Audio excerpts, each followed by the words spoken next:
Hi everybody, this is the Baseball Head, the amazing, spectacular, terrific, the great one, the People's Champion. Your host, the Hud. Welcome back to the Baseball Head. Hope you like this video and hit that subscribe button. So before we get this video, I want to sort of make a little announcement. I was going to do a new channel, but I felt like doing it and sort of talking to my friend, my lady friend. She wants to do a channel, but she won't do a channel. No, she's not going to do one. But brought back a channel that I had before this channel. And it was called the Patriot Hut. And it didn't do so hot. I basically blew it up. I decided to bring it back today. So I'll put a link in the description. It's about politics. And if you go there and subscribe, I would really appreciate it. And I'm going to do regular videos on there as much as I can. I would really like to get that channel monetized by the time we get to Inauguration Day in 68 days. That'd be a lot of fun. But here we go. We got another prediction. Right now, the big free agents haven't signed. And media outlets and the reporters and the beat writers, they're all coming up with ideas, give themselves something to write about, talk about. And I obviously have to do stuff here off of that. All right, this from the Sporting News. And we got another prediction of who the Mets are going to sign. And let me read you from what they had to say. Headline, Mets predicted to win blockbuster bidding war. $155 million Giants ace. New York Mets may have a bright future, but they also have a lot of work to do this winter. Coming off a National League Championship Series appearance, the Mets have 14 free agents. Nearly double the number of any other playoff team. Over half the roster, too. The most obvious area this will affect New York is the starting rotation, with 3 to 4 playoff stars now on the open market. Let's hope to bring back Sean Manaea, and perhaps they can reunite with Luis Severino as well. But even so, New York would be more of a lock, Jerry, contend for a pennant in 2025 if they can land a surefire ace. Because they cannot be sure Gode Sango will return to his peak form after missing most of the season due to an injury. I think the Mets will pick up an ace. Either be Luis Castillo, the Mariners, Corbin Burns is a free agent, or Blake Snell. They're gonna get one of these guys. And the rumor is that, according to SNY and little Andy Martino, the Mets are very heavily involved in trade talks. Or Garrett Crochet, they're very heavily involved in trade talks. And to Blake Snell, the San Francisco Giants ace who opted out of the second year of the contract. He signed late spring training. For the second year in a row, Snell will be one of the top names available in free agency. And this time, he figures to sign a longer-term commitment.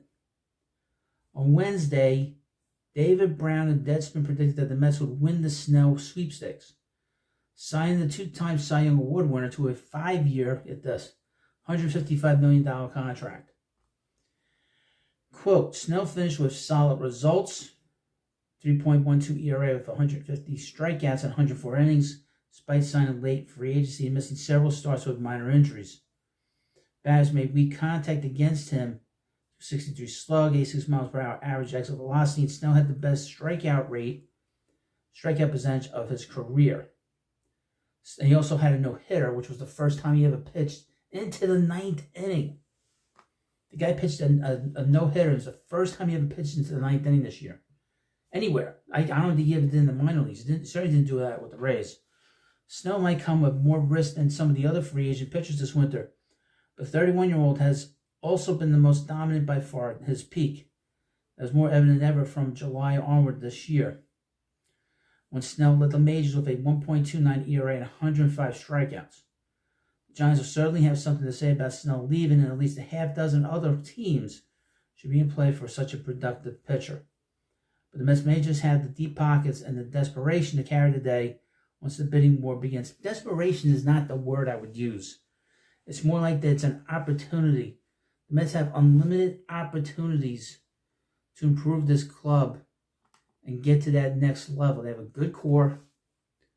They have and Francisco Lindor and Brandon Nimmo, and they're trying to add to that core and augment the core. And obviously they have very good young players in Francisco Alvarez and Mark Vientos. And they're trying to figure out who's going to play first, who's going to play center field, Are they going to replace the right fielder, Starling Marte, with somebody else? Juan Soto? Who's going to be in this rotation? I know one thing Stearns has shown in the first year here, that he really likes left-handed pitching in his rotation. Because at points, the Mets had 3 or 4 guys pitching in the rotation that were left-handed. Shomanaya, Jose Quintana, and David Peterson. So the Mets were very heavily invested in having left-handed pitching. That's why Blake Snell is an interesting choice here, prediction. And he's coming off a year where he missed really, they missed, most of these guys missed spring training. Snell missed spring training, J. Martinez, Matt Chapman, Jordan Montgomery, all guys that were Scott Boras guys, and they all missed spring training, a good portion of it. And at times they all struggled. Martinez struggled to stay healthy in the early part. He hit real well, and then he faded in the end. Jordan Montgomery had a disastrous season. Matt Chapman, he did okay with the Giants, and they re-signed him. But you have a situation with Snell, who has been an ace in the past. He's got 2 Cy Young Awards in both leagues. He is a quality pitcher. And, of course, he would be somebody I could see them talking to and trying to bring in here. And you let me know what you think about that. You let me know what you think about this video. And, again, I want to just remind you, I'll put the link into this new channel in the description of this video. I really would appreciate it if you subscribe. May not be your cup of tea, but I want to get that channel monetized. The goal is to get it monetized by January 20th. So I can do a big live stream talking about the inauguration. So thank you for watching this video. And, of course, please subscribe to the Baseball Hut, and I'll see you later.